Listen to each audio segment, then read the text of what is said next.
Hello students, a very important information for you. In fact एक बहुत बड़ा चांस है सभी स्टूडेंट्स के लिए अमेजन के वाउचर्स जीतने का। टॉप 3 स्टूडेंट्स को अमेजन के वाउचर्स मिलेंगे 1000 रुपीज़ ईच।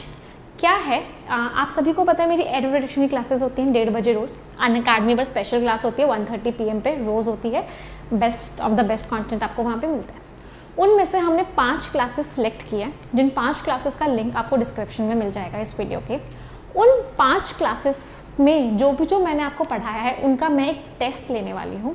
वो टेस्ट 16 अक्टूबर को 1:30 बजे होगा।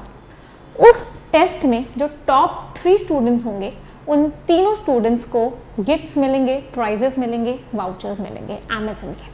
सो एक्साइटेड है भाई, मैं तो बहुत ज़्यादा एक्साइटेड हूँ। तो उन 5 क्लासेस को देख लीजिए जितने स्टूडेंट्स ने नहीं देखी हैं। वॉच दोज 5 क्लासेस, लिंक्स आपको मिल जाएंगे यहाँ पे डिस्क्रिप्शन में। And yes, prepare yourself for the test and that test will happen at 1:30 PM on 16 October. तो स्पेशल क्लास में ही होगा टेस्ट, 1:30 बजे ही होगा। तो मिलते हैं टेस्ट में, तब तक इन 5 क्लासेस को देख लीजिए। Thank you.